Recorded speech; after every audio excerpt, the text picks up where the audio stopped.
அப்படின்னா என்னன்னு கேட்டீங்கன்னா, பிறப்பால எல்லாம் சமம். இந்த பிறப்புக்கும் எல்லா உயிருக்கும் அப்படின்ற ஒரு விஷயம் எப்படி வருதுன்னு கேட்டீங்கன்னா, நம்ம கட்சி சார்ந்து பிறப்புக்கும் எல்லா உயிருக்கும்ன்றத போடுறோம். என்ன பிறப்புக்கும் எல்லா உயிருக்கும் அப்படி என்ன இந்த கட்சியும் மிச்ச கட்சியும் வந்துட்டு மிகப்பெரிய வேறுபாட்டை காட்டுறாங்க அப்படின்றத நீங்க பாத்தீங்க அப்படின்னா, ஒரு உதாரணத்துக்கு ஒரு நிர்வாகம் அப்படின்னா ஆண்களுக்கு நிகரா பெண்களுக்கும் அந்த இடத்த உரிமை கொடுக்கணும் அப்படின்னு சொன்ன ஒரே கட்சி தமிழக வெற்றி கழகம்.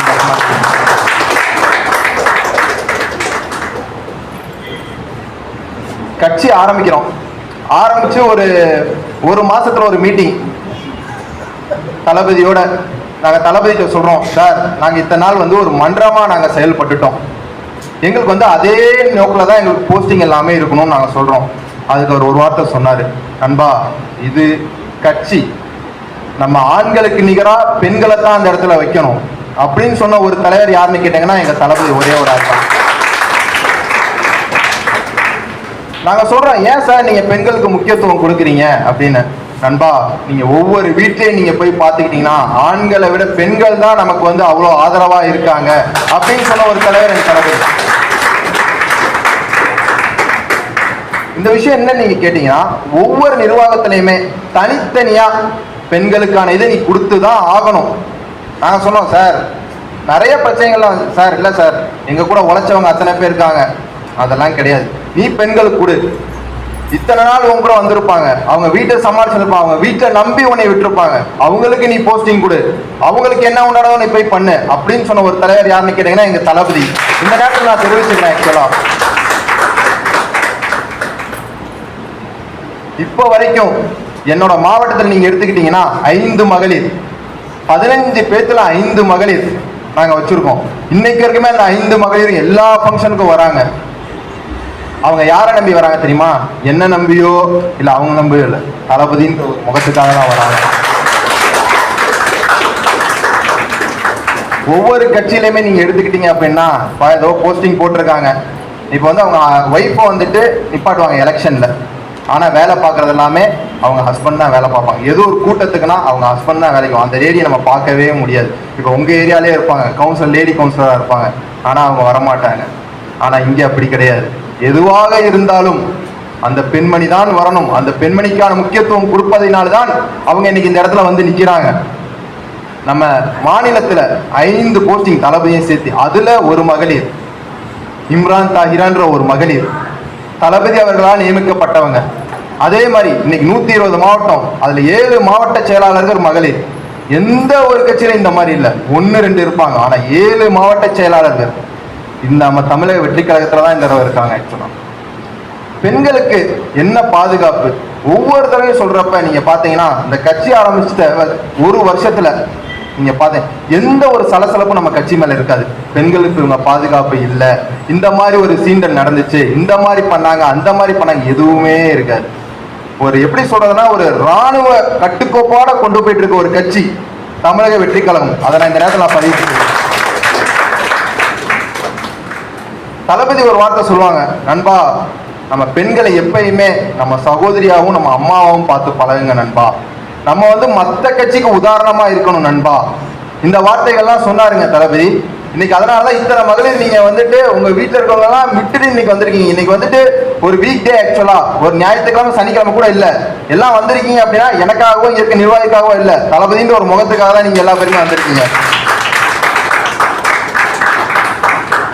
இனிமேற்பட்டு பெண்களுக்கு என்ன ஒரு பிரச்சனை, என்ன ஒரு இது அப்படின்னாலுமே நீங்க தாராளமா எங்க நிர்வாகிகிட்ட வந்து புகார் சொல்லலாம். எங்களால முடிஞ்ச இதை நாங்க வந்து தலைமையிட்ட கொண்டு போவோம், நாங்க சரி செய்து கொடுப்போம். எங்களால் முடிந்த உதவிகள் எதுவாக இருக்கட்டுமே நாங்க கண்டிப்பா பண்ணி தருவோன்றதை இந்த நேரத்தில் நான் பதிவு செய்கிறேன். நான் ஆக்சுவலா இன்னைக்கு நான் ஊருக்கு போக வேண்டியது, அக்கா வந்துட்டு சொன்னாங்க, இல்லை அந்த ஃபங்க்ஷனை நம்ம நடத்திடலாம் அப்படின்னு. நான் நினச்சேன், சரி என்ன சரி ஓகே சும்மா வருவோம் போவோன்னு. ஆனால் உண்மைக்குமே அந்த பரதநாட்டியமும் அவங்க அந்த கரகமும் எப்போ ஒரு நிமிஷம் அப்படியே ரொம்ப நல்லா இருந்துச்சுங்க, ரொம்ப ரொம்ப நல்லா இருந்துச்சு. எதிர்பார்க்கவே இல்லை, ரொம்ப சிறப்பாக பண்ணியிருந்தீங்க.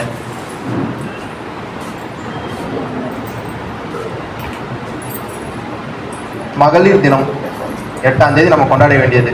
எங்கள்கிட்ட வந்து அறிவிப்பு சொல்றாங்க, பொதுச் செயலாளர் அவர்கள் வந்து சொல்றாரு 8ஆம் தேதி உன் மாவட்டத்தில் ஃபங்க்ஷன் நீ பண்ணி எல்லாம் பண்ணுறேன்னு ஒரு நாளைக்கு மேலே அறிவிப்பு தராரு. நான் சொன்ன உடனே ரெடி பண்ணாங்க. இவங்க எல்லாருமே அன்னைக்கு ஒரே நாளில் ரெடி பண்ணாங்க. சரி, அதை என்ன சொல்லிட்டாங்க, எப்பா பெண்களுக்கு வந்துட்டு சரியான பாதுகாப்பு நம்ம மாநிலத்தில் இல்லை, போராட்டம் பண்ணுங்க அப்படின்னாங்க. இவங்க எல்லாம் அதை விட்டுட்டு அன்னைக்கு போராட்ட களத்தில் வந்து நின்னாங்க. ஆயக்குடியில் நடந்த போராட்ட களத்தில் வந்து நின்னாங்க. அன்னைக்கு பார்த்தீங்கன்னா டிஎம்கே, ஏடிஎம்கே, பிஜேபி யாருக்குமே அவ்வளோ ஒரு பெண்கள் கூட்டம் கூட்டினதே கிடையாதுங்க. உண்மைக்குமே பள்ளியில் இருக்க முக்கியஸ்தர்கள் எங்க கிட்ட சொல்றாங்க, நீங்க எப்படி இவ்வளவு கூட்டத்தை கூட்டினீங்க அப்படின்னு. நாங்க சொன்னோம், நாங்க கூட்டலாம் இல்லைங்க, தளபதின்ற மூஞ்சியை பார்த்து அவங்க எல்லாம் வந்தவங்க தான், நாங்க கூட்டம் கிடையாது. அவரோட இது எல்லாமே அவருக்காக வந்தவர்கள். அன்னைக்கு ஒரு 200 மகளிர் இருந்திருப்பாங்க. நம்ம சொல்ல போனோம் அப்படின்னா ஒரு 200 மகளிர் அந்த இடத்துல இருந்திருப்பாங்க. உண்மைக்குமே மிகப்பெரிய விஷயம். இந்த நேரத்தில் ஒரு 100 பேர் 200 பேர் பசங்க கூடாது பிரச்சனை இல்லை, ஒரு பெண்கள் வராங்க அப்படின்னா உண்மைக்குமே மிகப்பெரிய விஷயம். அந்த இடத்துல ஒரு போட்டோஸ் அதெல்லாம் பார்க்குறப்ப அவ்வளோ ஆச்சரியமா இருந்துச்சு. எப்படி அந்த வெயில், அவ்வளோ வெயில்ல வந்து நின்னாங்க, தளபதின்ற ஒரு முகத்துக்காக வந்து நின்னாங்க. நம்ம எல்லாம் செய்ய வேண்டியது என்ன அப்படின்னா 2026 தலைவர் அவர்களை வந்து அரியாசனத்தில் அமர வைக்கணும். அதற்கு நமக்கு என்னென்ன பண்ணணுமோ நம்ம பாட்டுக்கு நம்ம வேலையை பார்த்துட்டு போயிட்டே இருக்கணும். 1000 பேர் வந்து தடுப்பாங்க. இந்த அவங்க இருக்காங்க, அவங்க ஏரியால இருந்து மகளிரை கூட்டு வந்தப்ப அந்த ஏரியா கவுன்சிலர் வந்துட்டு நீ எதுக்கு கூப்பிட்டு வர அப்படின்னு சொல்லி ஒருமையில திட்டினாரு. இருந்தும் அவங்க இன்னைக்கு மீட்டிங் வந்திருக்காங்க. இதே மாதிரிதான் உங்களுக்கும் உங்க வீட்டில் சொல்லியிருப்பாங்க, நீ ஏன் அங்கெல்லாம் போற, நீ ஏன் போராட்டத்துக்கு போற, படத்துக்கு போனியா தெரியாதுங்க, நான் வந்து திண்டுக்கல்.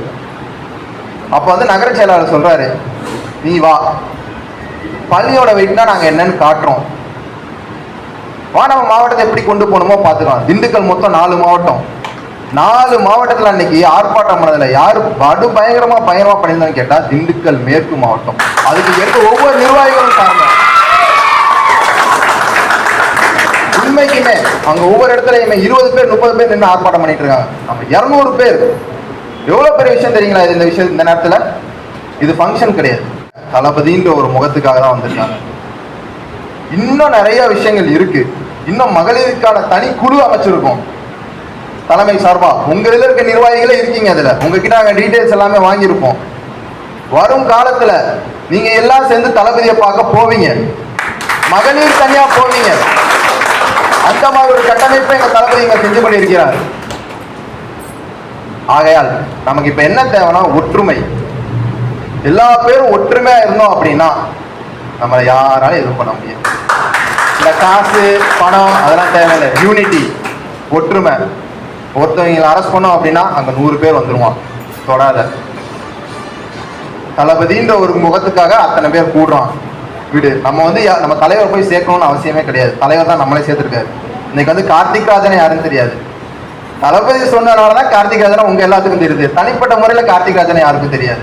அது மாதிரிதான் உங்க எல்லாத்துக்குமே மிக விரைவில் உங்க எல்லா பேத்துக்குமே தளபதி கையால அறிவிப்பு போஸ்டிங் எல்லா பேத்துக்கும் வருன்றதை இந்த நேரத்தில் நான் தெரிவித்துக் கொள்கிறேன்.